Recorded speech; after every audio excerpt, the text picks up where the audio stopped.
Hi everybody, this is Dr. Fang-Mei Law from Tiffin University. How's everybody? Good, are you ready for the class? Okay, so let me have my seat. Okay, so we are going to talk about psychoanalysis. So when you think about psychoanalysis, you remember the story we talked about before this video. It's called Freud, Sigmund Freud. He's a founder of psychoanalysis therapy, right? Okay, so when you think about psychoanalysis, one thing you should be aware. Who you are today actually determined by where were you or who you were at from age 0 to age 6. What happened during those times, you may not remember, but they are major part of who you are today. So for those time happen, whatever happened, actually we put into our unconscious. Then when you are asleep, or when you are talking, they may come to your, come out and show you during your dream, or something make you say something, you say, oh, I didn't mean that. Yes, it means something unconsciously, right? So Freud believed we have two major parts of ourselves. It look like an iceberg, right? Iceberg, and then under the ocean line, we call unconscious, and the part on top of the ocean, the one you can see it, is called conscious, right? So now you consciously listen this video, right? But then unconsciously you may think about something, right? You may think about something, right? And so you can also see the majority of your part, yourself is under the ocean, right? So actually, the majority of personality shaped by the unconscious part. Okay. Freud also say, based on this conscious unconscious, okay, we can divide ourselves into three parts. Okay, so our structure of personality have three parts. Okay, three parts. Is anybody how did you wake up this morning? Did you wake up very excited, or you wake up say, oh, I wish I can sleep a little bit late? Well, today, if you are listening this video, maybe you are home, all right? You are home, you don't have to wake up early, and so actually you may be happy this morning, right? But quite often, if you need to go to school or go to work, you cannot sleep too late, right? So then you will say, I wish I can sleep longer. Okay, that is the it part of your personality. Your it part of your personality. Remember when you see a big scoop of ice cream, you are so happy. When you see the cake, you are so happy. Say, I want to eat it, and then another hand you say, oh no, another thinking, oh my gosh, I say I need to control my diet today, and then why eat ice cream? Well, your it say eat. You can do I'm bad tomorrow, right? That's your it. Your it actually operate according to pleasure principle, and they also primarily controlled by your unconscious part of yourself, your personality. Okay, and it is the first part come shape in your personality. When you were baby, what baby do? Cry and nothing, right? So when baby hungry, they cry, right? And then when the parents hold them, they smile, right? So that is their what the eat, right? And then Freud believe we have a two part of it. Okay, one is we call the life instinct, one called death instinct. Oh, I jumped too far. Okay, look at this. I'll be right back.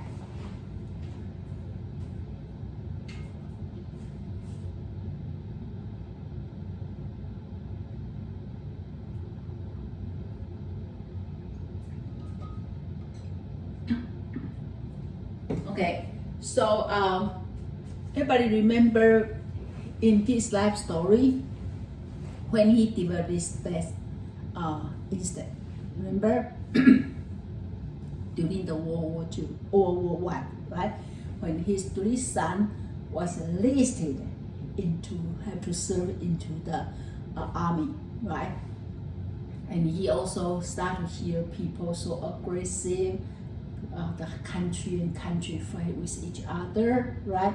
He started to, and then also his daughter Sophia passed away, right? So make him start to, he published a paper said beyond the pleasure, right?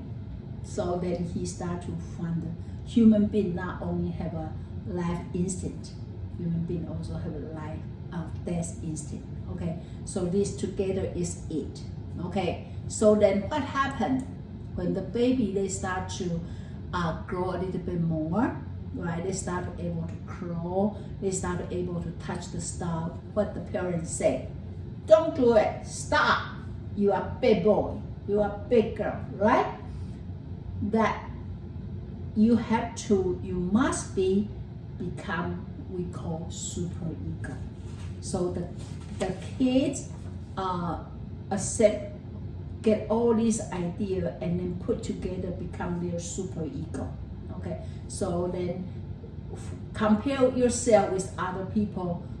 You find we all have different super ego. You know, some people from my culture, the parents told them don't eat beef, right? Because Taiwan is from agriculture society, and then buffalo is the one helping the farmer do the farming, so they don't feel you should eat.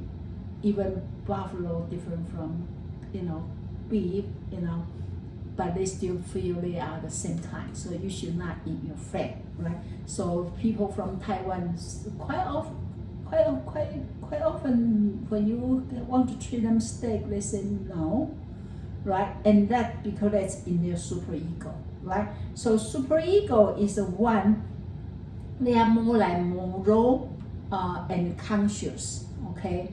And then actually they are represent the ideal they want you to become perfect, okay? And so they're always there to make sure you do everything right. And also one major job of super egos to inhibit, to control it, because it is kind of like little kids, okay? Never consider anything seriously, and super ego will come and say, well, you should not do that in that way, you're supposed to do this way, so you have to, you're supposed to, and it say no, I just want to, right? So think about if in our life only have these two voices, we will never do things right, because we will drive ourselves crazy. I want it, no. I want it, no. Right? So you need to have something called, just a second here, ego. You need something called ego. Okay. So ego is they are based on reality principle. Reality principle. So ego is the part of your personality. Actually they are developed late, but they spend longer time to develop, okay, to decide, to make decision. Okay, so ego had to think about what my id want and what super ego say and an ego have to put them together according to the reality. According to reality, okay? So, for example, if you, now it's a pandemic, right? And then we think about, what's the reality, right? And what is something people want, right? And so what's supposed, what not supposed. For example, you are supposed to hang out with people, and then ego say, well, if you put on your mask and then you keep distance, then you can go with people, but make sure you have a mask on, and then keep distance. And if you cannot do that, then you stay home, right? So ego, based on the reality, come out a good decision, make a good plan. Okay, so it's very important. So how strong your mental health, actually it depends on how strong your ego development. If your ego have good development, then your mental health actually should have a better function. Okay, so that is, so 3 parts of your personality. Which 3 parts?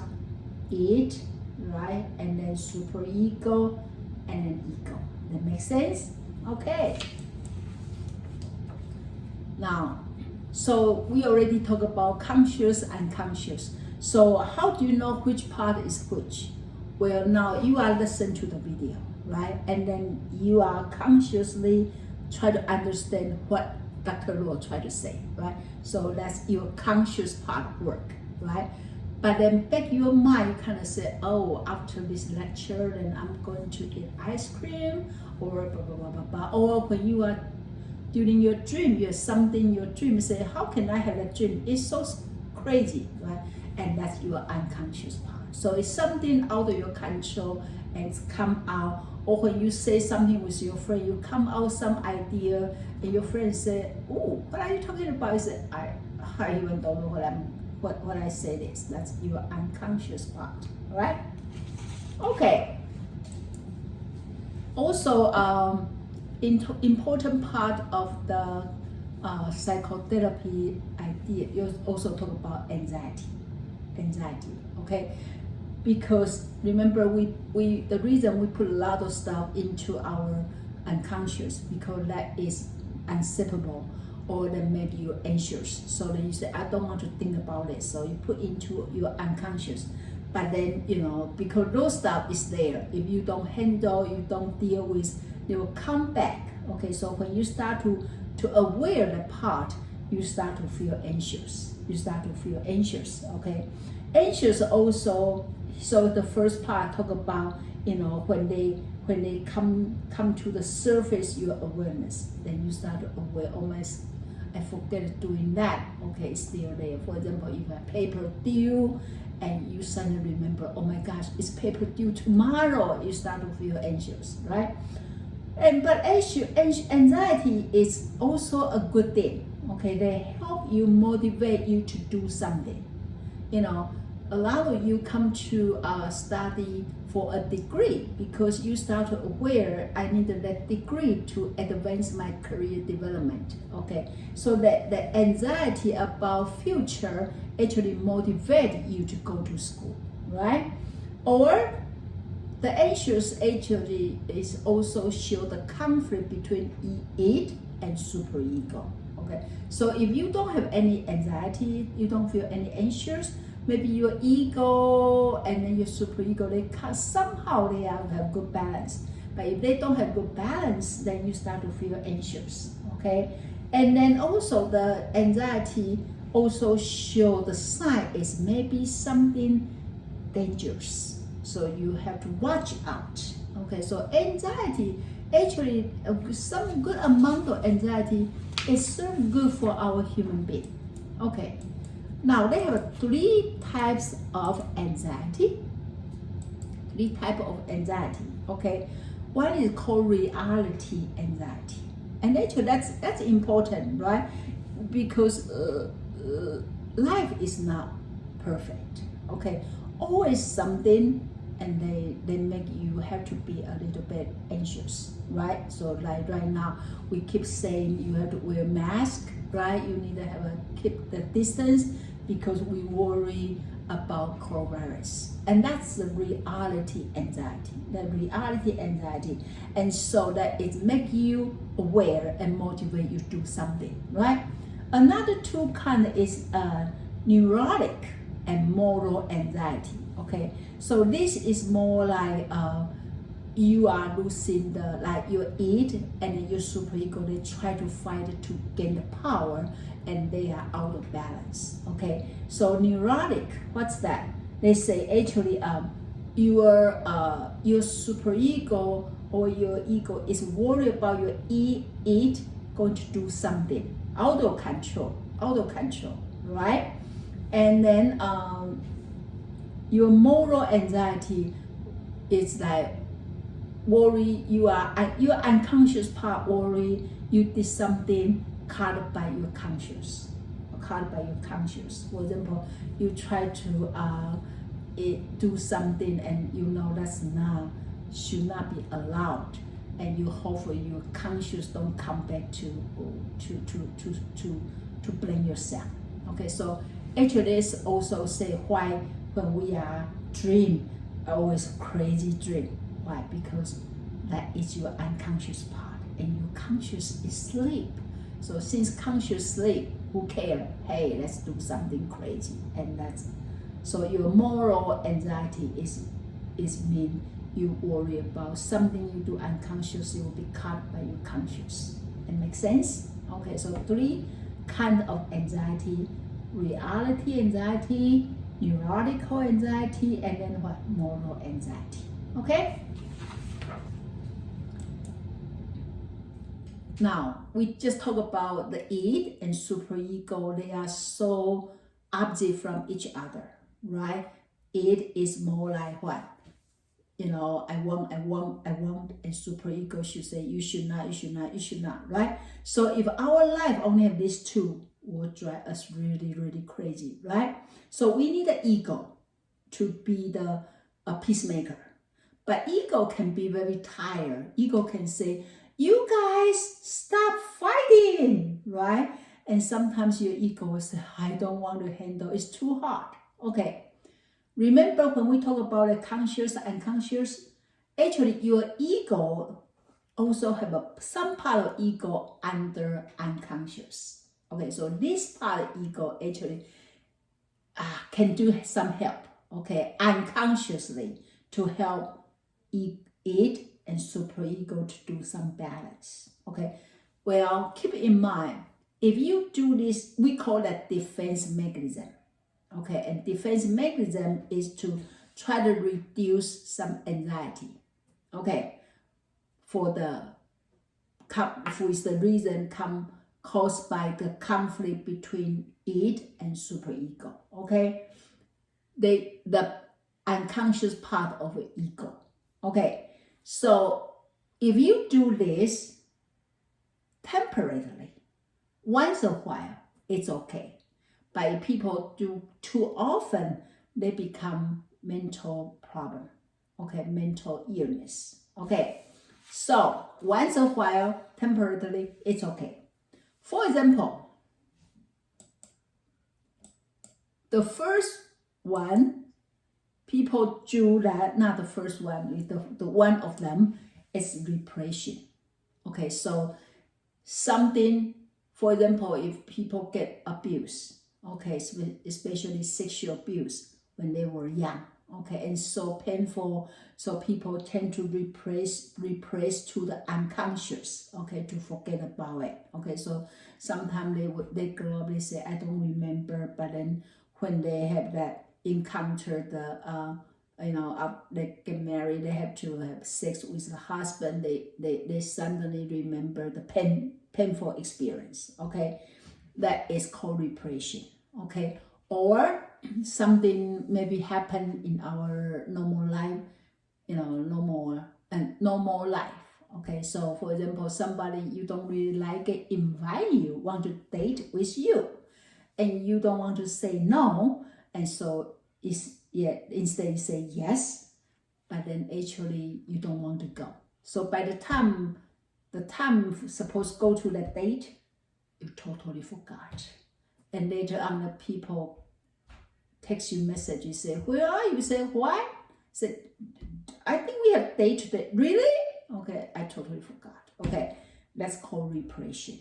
Repression, something you don't want to do, and then you push into your unconscious, and it's called repression.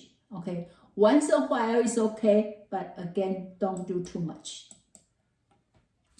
Another one is called projection. Okay, called projection. Okay, that means sometimes you have some idea comes to your mind, and you know you're not supposed, you know that's unsippable.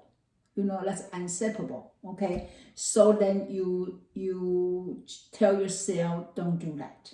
Okay, then when you go to the setting and find people doing the thing actually you originally want to do, then you will tell your boss something like that. Let me give you an example. For example, you have my class, okay, and then actually I'm just going to tell you right now, I hate students miss a class. If you miss a class, you broken my heart. Okay, so for example, you know this. So then when you wake up in the morning, you say, I don't really want to go to school. But then, well, I remember Dr. Law say, if we don't go to school, we will broken her heart. So I better go to school. Okay, so you come to class, and then when you sit in the class, you realize that you have two classmates, they not even come. Okay, so when Dr. Law walk in the classroom, you say, Dr. Law, so somebody didn't come to class. They are so lazy. Okay, what are you doing? You are doing projection. You're doing projection. You project your original unsippable feeling, attribute to somebody, someone. Okay, and that's called projection. Projection. Does it make sense? Make sense? Okay, hopefully it makes sense. Another one. Sometimes we do this. Okay, so for example, you got a quiz from a teacher or the paper. You work so hard, you turn in the paper, and you got a very bad grade. So you are so sad or you're so angry, but you don't want fighting with your professor because you don't want make that professor, don't like you because you're fighting back. Okay, so you feel so sorry to yourself, and then again very angry to the professor. So instead of fighting back with professor, you go home and then your kitty meow to you, and that's what your kitty, if you have cat at home, your kitty always come and meow you, and then normally if the normal you will say, hi kitty, but today you are not happy because the professor. So you say, don't meow me, why you meow me, okay? And you kick your kitty. Your kitty is so vulnerable. So what your kitty can do, chasing the mouse, right? And so that's a chain reaction, right? So instead to handle the real person you're supposed to talk, you're fighting with somebody else. You're fighting with your roommate, and your roommate fighting with her roommate, right? And that's called displacement. Okay, again, once a while it's okay. But if you keep doing this, I think you are going to lose your friend, because they will say, why you are so mean every time? What happened, right? Okay. And another one we do call reaction formation.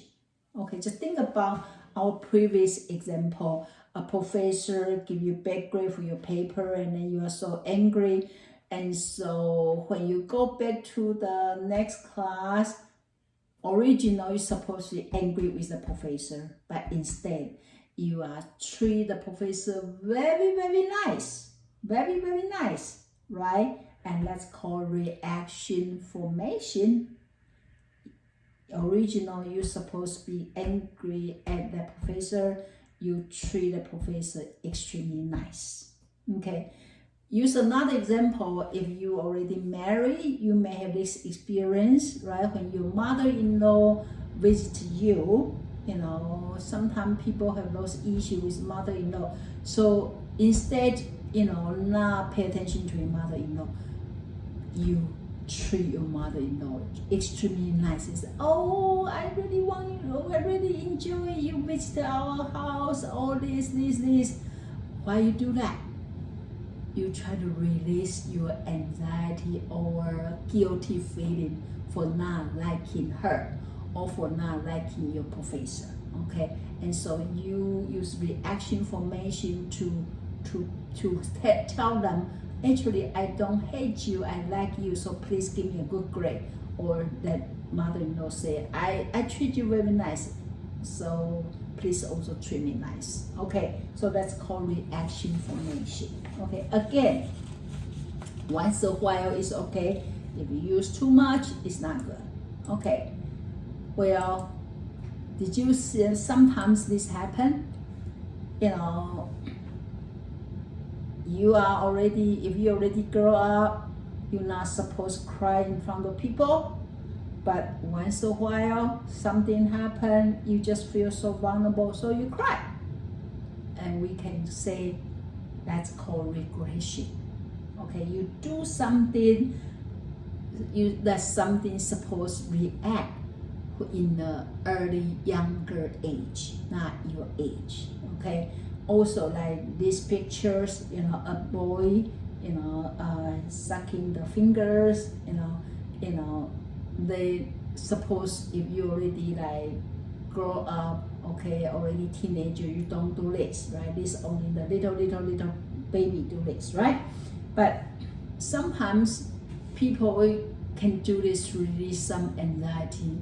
For example, you are during exam, you are so anxious, so you're sucking your finger, you cry, it called regression. And once a while, it's okay. How about this? Oh, no, go back. Denial. Okay, do I do that? No, I will never do that, right? Well, once a while, it's okay, right? Sometimes we refuse to admit that something really happened. Do we really have that many coronavirus cases? Really? Okay, denial. They do. We have to wear mask, right? So denial, that's also a defense mechanism. Okay. How about this? Rationalization.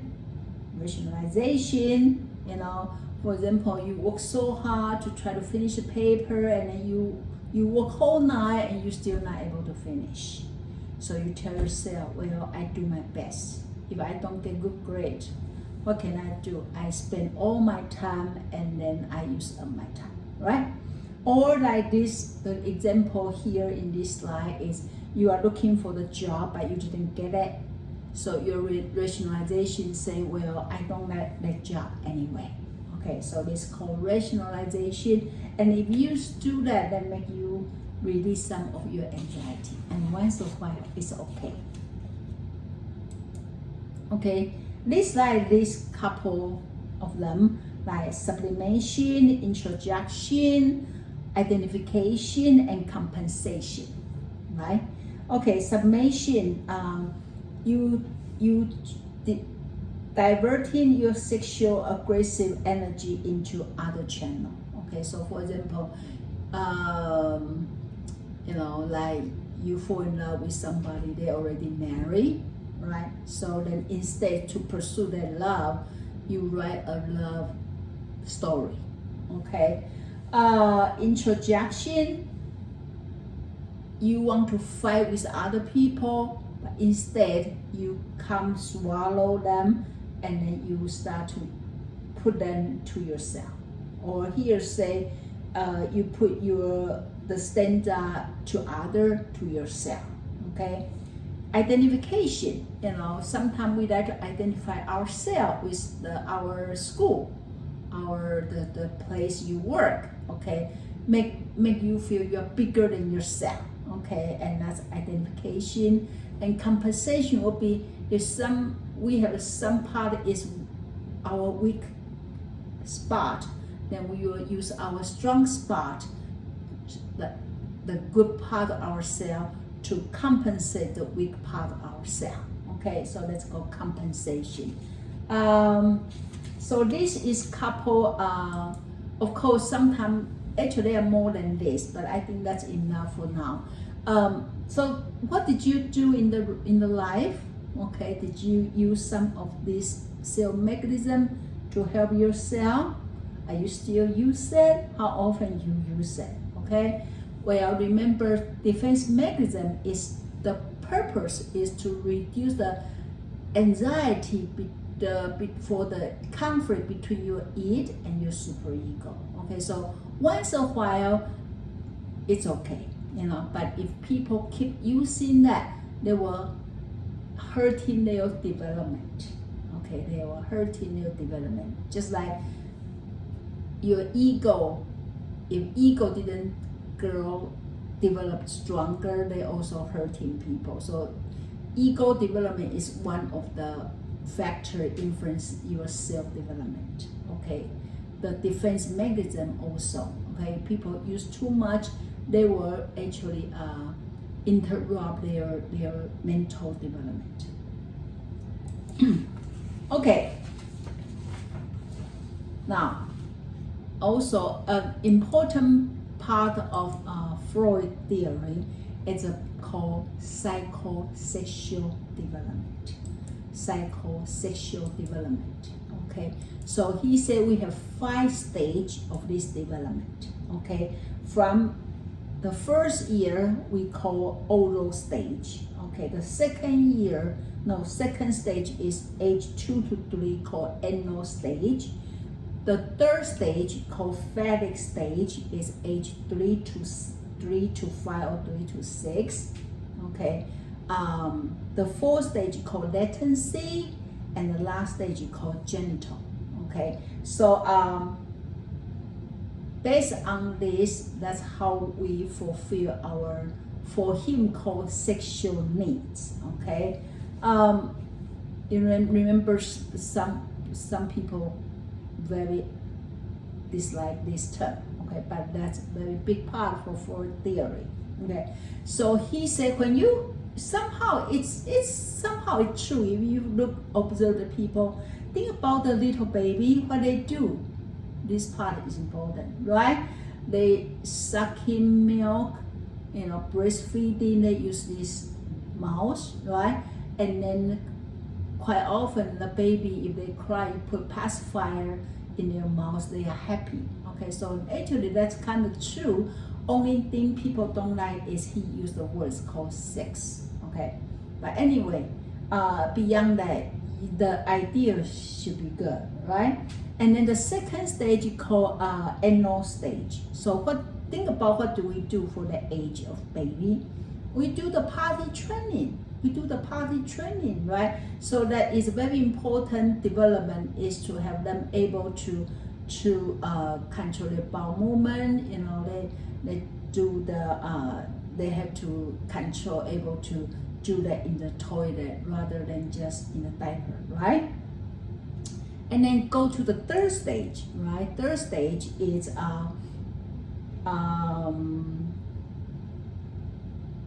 phatic stage, also called adipose stage. Okay, this stage, actually, remember Freud, when his father passed away, he's very trauma, and he recall he have feeling to his mother, right?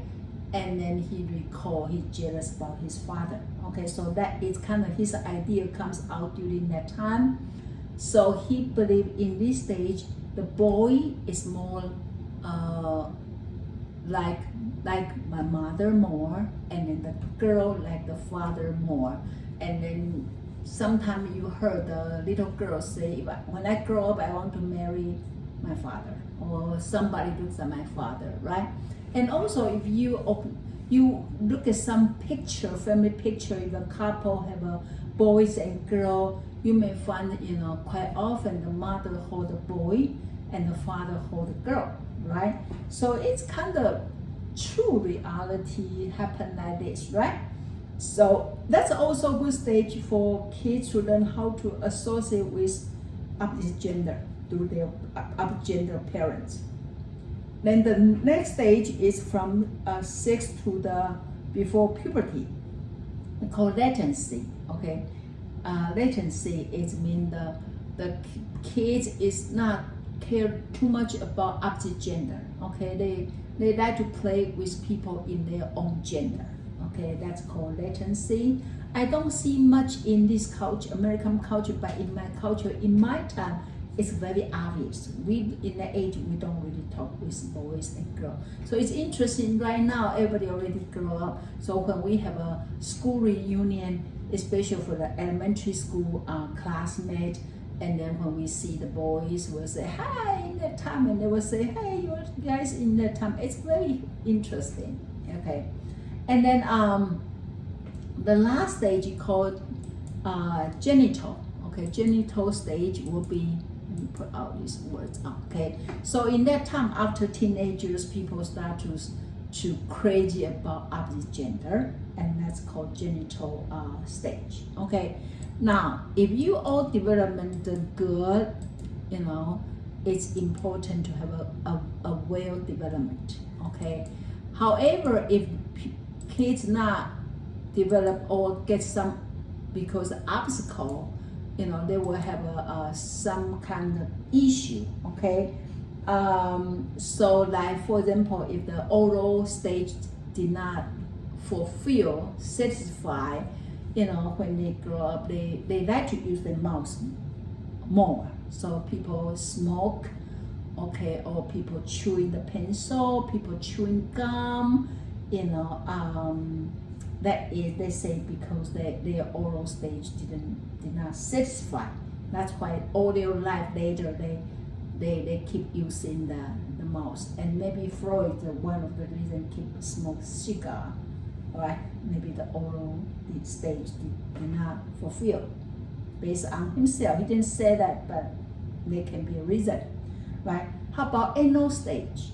They say if this stage didn't develop well, people either be very messy or they are too clean. Okay, everything have to be very clean, or they can be very messy. Okay, and then how about phallic stage? Okay, they say this is very important stage. If they didn't have good development, they may be afraid of opposite gender. Okay, and then the latency stage, if they not fulfill good development, they may be losing the ability for the interpersonal relationship. Okay, and genital, they'll be affect their future sexual relationship. Okay, that makes sense. Okay. Okay, I think we can skip this one. Okay, so based on the theory, when you do the psychoanalysis, okay, your goal for your treatment is to have two here. One is to make the unconscious conscious. Okay, remember we say there are so many stuff have been repressed into your unconscious, and then if they are the unpleasant one, you will usually have a nightmare, bad dream, or something bother you so much. So you need to use, Freud use free association, dream analysis to help your client, your patient, to make the unconscious conscious. So you only can deal with when they become conscious. Okay, and then also another part is important to strengthen their ego. Okay, so behavior can be based on reality. Okay, because if everything always id and always super ego, that's not balanced. You need to have an ego to handle. So your important part of your counseling or your treatment is to help them strengthen their ego part of personality. Okay, so then what is counselor or therapist should do? What's their role and what's their role? Their role is to actually they have a more modern part of psychoanalysis treatment, but I'm talking about the original one. They believe the therapist, the counselor should serve as a blank screen. That means you don't let your facial expression affect your client's disclosure. Okay, because sometimes when they want to tell you something, whatever your facial expression can affect whatever they want to say. You should serve as like blank screen. That's why during that time Freud had them lay down on the couch so they don't see therapist's face, and so they can easy for them to do the free association. Okay, so because when they start to able to do free association, they allow the conscious part comes out. Okay, and also when you are as a counselor and therapist, you have to pay attention not only whatever they tell you, also whatever they're not telling you. Okay, so unspoken part and the spoken part is all important. You have to listen.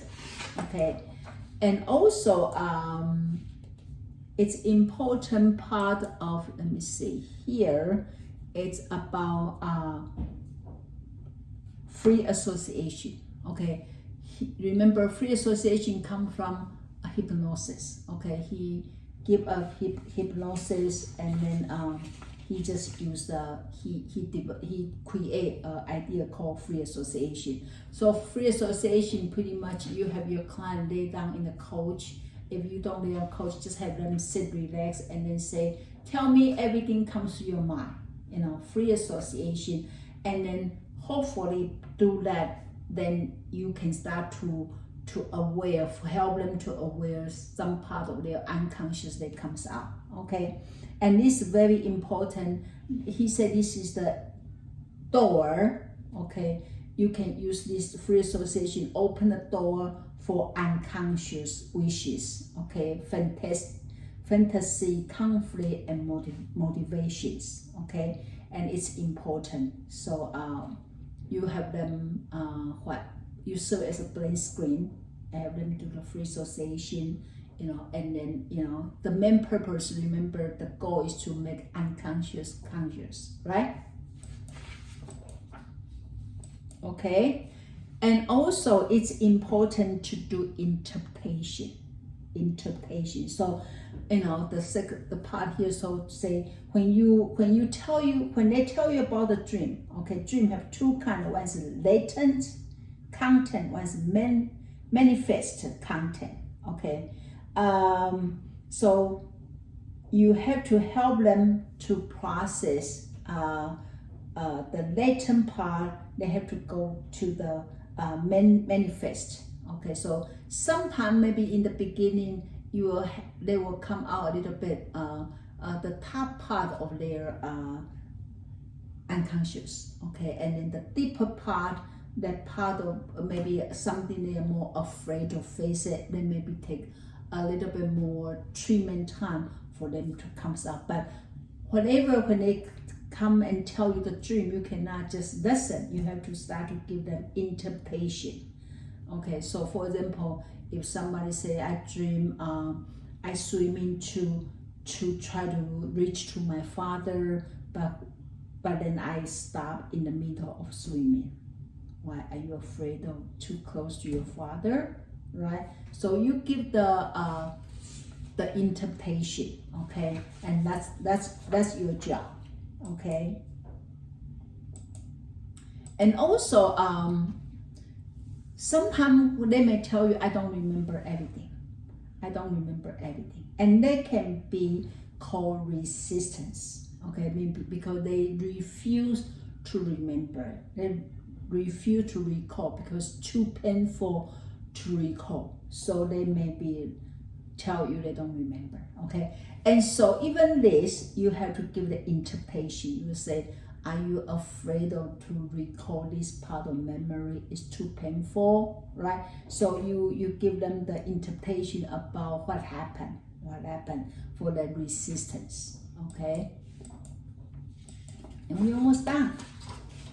Okay, so then also important term for psychoanalysis talk about transference. Okay, transference is mean the client transfer their feeling to, for example, their parents to the therapist.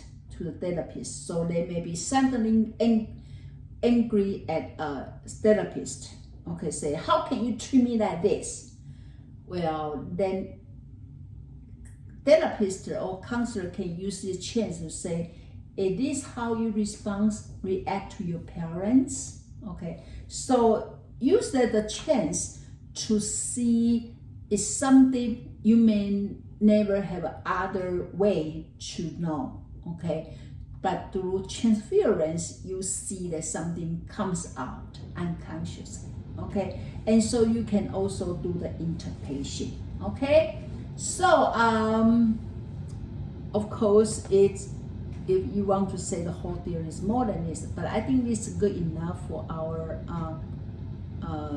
session today, okay? So this is about Freud's psychoanalysis, okay? Our goal is to help client to deal with something they unconsciously and to help them to make unconscious become conscious, okay? And to help them to go through this to strengthen their ego, you know, and to help them to able to handle their life in a reality way. Okay, so hopefully you like this part of lesson. Hopefully they help you to understand psychoanalysis in another level.